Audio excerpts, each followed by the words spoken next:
मित्रों, अभी बहुत सारी बातें भाई के द्वारा बताई जा रही थी कि साधक हम लोगों को बनने की आवश्यकता है। एक बात यदि हम लोग मिलाएंगे तो सब व्यक्तियों का जो बचपन होता है वो सेम होता है। जितने सारे व्यक्ति होते हैं वो बच्चे के तौर पे पैदा होते हैं और कभी कभार मिट्टी भी खा लेते हैं। बोलने में 2 साल 3 साल लगता भी है, ये लिखने में भी बहुत दिक्कत होता है सबको। यानी बचपन जो होता है वो सेम होता है, लेकिन जैसे ही 10 साल 15 साल 20 साल 25 साल होता है और जैसे ही जवानी में कोई प्रवेश करता है तो जवानी में डिफरेंस हो जाता है। तो इसके पीछे का रहस्य क्या है? अगर बाय द वे कुछ हम लोग कोई प्रयास करता है और उसका प्रयास का परिणाम नहीं निकलता तो सब लोगों का जो जवानी रहता है वो सेम रहता है। क्यों? क्योंकि बचपन जो है, जो ओरिजिन है वो सेम है। लेकिन जवानी डिफरेंट हो जाता है। कभी कभी माता को गर्व होता है अपने बच्चे पे और किसी को अपने बेटे पे शर्मिंदगी महसूस होती है। तो इसके पीछे का एकमात्र कारण है कि जो अपने आप को माहौल में रख लेता है, जो अपने आप को पढ़ाई लिखाई में लगा देता है, जो आपको अपने आप को सद्विचार में लगा देता है, वो उत्कृष्ट बनता हुआ चला जाता है, वो आदर्श बनते हुए चला जाता है। लेकिन जो सोचता है कि नहीं हमको ऐसे ही रह जाना है, जैसे ज़िंदगी चल रहा है वैसे ही चलते रहना है, तो उस व्यक्ति का जो है बंटाधार हो जाता है। क्योंकि अगर देखेंगे हम लोग, सारे लोग साइंस के विद्यार्थी हैं, लॉ ऑफ ग्रेविटेशन के बारे में यदि हम लोग जानें तो जितने सारे ऑब्जेक्ट्स को फेंका जाता है ऊपर वो नीचे आ जाता है। कोई भी ऑब्जेक्ट को फेंका जाता है, लेकिन आपसे कोई पूछे कि जो एरोप्लेन है वो फ्लाई क्यों करता है? एक पेंसिल को भी ऊपर फेंकते हैं तो नीचे आ जाता है, तो एरोप्लेन जो इतना हैवी होता है वो फ्लाई करता है। इसके पीछे का कारण है कि एरोप्लेन में सिस्टम एक वर्क करता है जिसके कारण वो भारी भी रहता है, सारा लॉ ऑफ ग्रेविटी वर्क भी करता है उसके लिए। उसके अगेंस्ट में सिस्टम जब मजबूत हो जाता है तो फ्लाई करता है। उसी प्रकार से हम लोगों का जीवन भी है। सारा आसपास का जो चीज़ है हम लोगों को पतित बनाने के लिए उपलब्ध है। आसपास की चीज़ें, हमारी संगति हो सकती है, हमारे आसपास का खान पान हो सकता है, लेकिन हमारा यदि सिस्टम बेहतरीन रहेगा, शानदार रहेगा, तो हम लोग बहुत बेहतरीन हो जाएंगे। तो और जो सिस्टम होता है वो आता है कहाँ से? वो साधना से आता है। जब हम लोग सूर्य भगवान का ध्यान करते हैं, प्रत्यक्ष देवता का ध्यान करते हैं, तो उनके जैसा हमारा प्रतिभा मंडल होना शुरू हो जाता है और उनका गुण हमारे अंदर आना शुरू हो जाता है। और वो एक अल्टीमेट सोर्स ऑफ एनर्जी है। और एक सूर्य भगवान से क्या होता है, अगर रात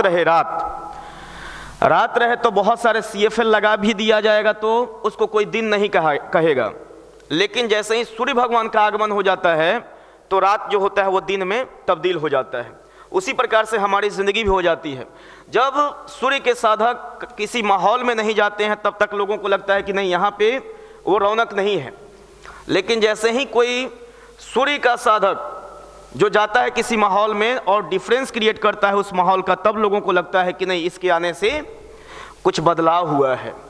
तो हम लोगों को अपने आप को एक साधक बनाने की आवश्यकता है और वो बहुत आसान है, वो बहुत फ्री ऑफ कॉस्ट है और अपने आप पे उसको वर्क करने की आवश्यकता है। मैं पढ़ रहा था किरण बेदी के बारे में। तो किरण बेदी जो हैं वो तिहाड़ जेल के कैदियों को 9 दिनों का विपश्यना का जो कोर्स होता है बौद्ध धर्म का, वो करा दी।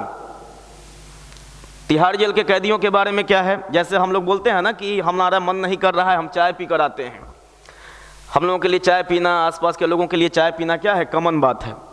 उसी प्रकार से तिहाड़ जेल के कैदियों के लिए उन लोगों का वर्डिंग क्या रहता है, उन लोगों का स्टेटमेंट क्या रहता है कि मन नहीं लग रहा है हमारा, एक मर्डर कर आते हैं। उनके लिए मर्डर करना आसान है। और उन लोगों को, वैसे लोगों को वो ध्यान 9 दिनों का करा दी।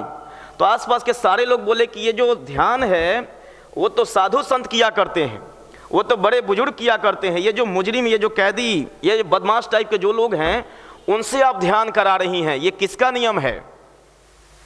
किसका नियम है ये कि ये कैदियों से आप ध्यान करा रही हैं?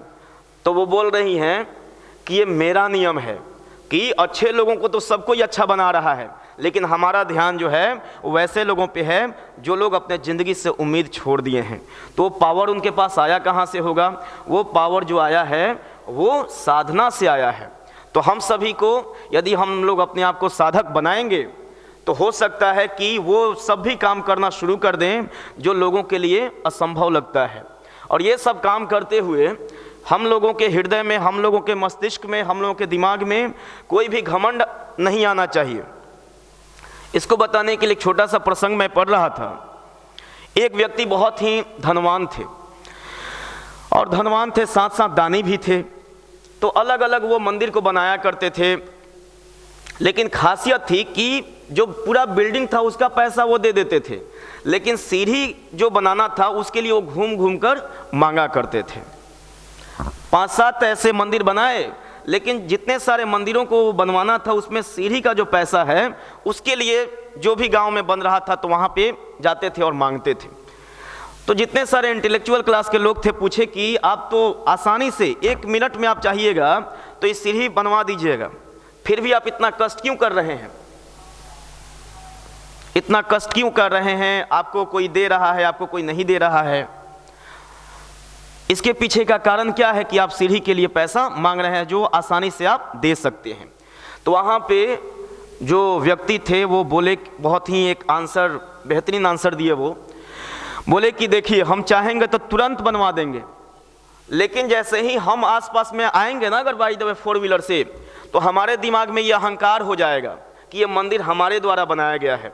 हमारे बच्चे को भी अहंकार हो जाएगा कि ये जो मंदिर है वो इसके पिताजी के द्वारा बनाया गया है।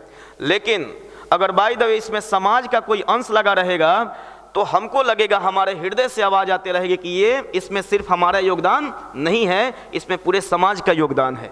तो इसलिए वो अपने आप को घमंड से हटाने के लिए जितने सारे लोग थे उनके पास सीढ़ी का जो पैसा है वो चंदा के तौर पे, अंशदान के तौर पे मांगा करते थे।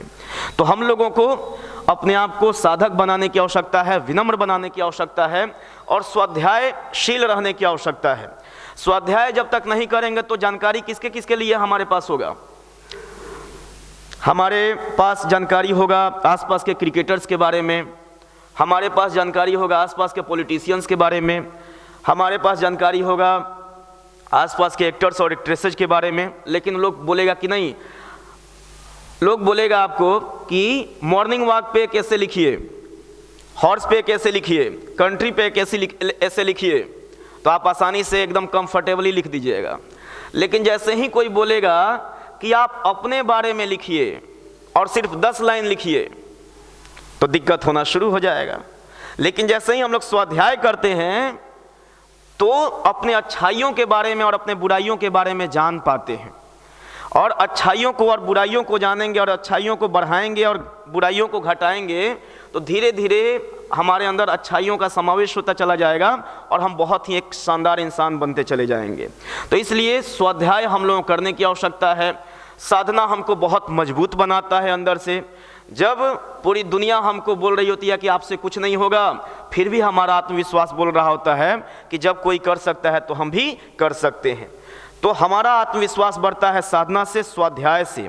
और जैसे ही हम लोग संयमित होते हैं तो हमारा जो एनर्जी इधर उधर जो डाइवर्ट होता है वो एक जगह पे लगता है और फोकस्ड वे में लगता है। और जितने सारे आप अचीवर्स को देखेंगे, जितने सारे कामयाब लोगों को देखेंगे, उनका फोकस बहुत तगड़ा रहता है। आप देखेंगे कि उसके फील्ड के जो जानकारी है उनके पास वो बहुत तगड़ा है। भले अगर बाय द कोई क्रिकेटर है तो उसको पॉलिटिक्स की जानकारी नहीं हो सकता है, लेकिन क्रिकेट के बारे में जानेगा वो तो वो बहुत गहराई में जानेगा। कोई सिंगर है तो हो सकता है कि क्रिकेट के बारे में वो नहीं जाने, लेकिन सिंगर सिंगिंग में वो उसी समय टॉप पोजीशन पे जा सकता है कि जब पॉलिटिक्स के बारे में हो सकता है कि वो नहीं जाने, क्रिकेट के बारे में नहीं जाने, लेकिन अपने फील्ड के बारे में उनके पास गहराई होता है। ये गहराई कहाँ से होता है? ये गहराई होता है कि वो माहौल में रहते हैं, वो अपने आप को स्वाध्यायशील बनाए रखते हैं। एक क्रिकेटर बनना है जिसको, वो क्रिकेटर के बीच रहता है। एक फुटबॉलर जिसको बनना है वो फुटबॉलर के बीच रहता है। एक सिंगर जिसको बनना है वो सिंगर्स के बीच रहना है। लेकिन आसपास के जितने सारे लोग हैं वो सबके बीच रह लेते हैं। क्यों? क्योंकि उनके ज़िंदगी का कोई लक्ष्य नहीं है। जब आपके ज़िंदगी का कोई लक्ष्य नहीं होगा तो जिससे सबके साथ आप लोग रह लेंगे, लेकिन अगर बाय द वे आपका लक्ष्य जो होगा स्पेसिफिक होगा तो उन्हीं लोगों के साथ रहेंगे जो लोग आपके लक्ष्य को पहुंचाने में आपकी मदद करेंगे। तो अपने आप को संयमित करते हुए अपने लक्ष्य की तरफ बढ़ाना है। और चौथा सबसे इम्पोर्टेंट है जो है सेवा यदि करते हैं तो हमारे अंदर प्यूरिफिकेशन होता है। हमको लगता है कि हमारा कोई महत्व है इस धरती पर। एक व्यक्ति एक कार साफ कर रहा था तो लोगों ने पूछा कि अरे तुम्हारे पास तो बाइक भी नहीं था जी, ये कार साफ कर रहे हो, किसका कार साफ कर रहे हो? तो बोले कि ये पिछले दिन हमारा बर्थडे था और हमारे जो बड़े भाई हैं ना वो हमको गिफ्ट के तौर पे एक कार दिए और ये मेरा कार है जो गिफ्ट में हमको मिला है और मैं उसी को प्रेम से साफ कर रहा हूँ। तो वहाँ पे एक आदमी था तो वो बोल रहा है कि काश मेरा भी एक भाई होता जो एक कार को गिफ्ट करता।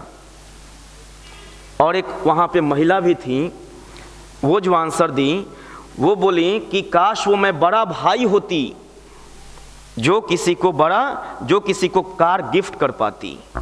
तो ये है दृष्टिकोण का फर्क कि हम लोगों को लगता है कि काश कोई ऐसा आता जो हमको देता।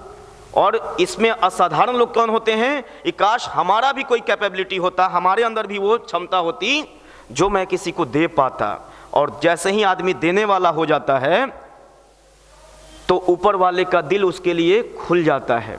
और जब ऊपर वाले का दिल किसी व्यक्ति के लिए खुलता है तो वह आदमी साधारण रहता नहीं है। तो अपने आप को हम सभी को देने वाला बनाना है, अपने आप को एक अच्छा सेवक बनाना है।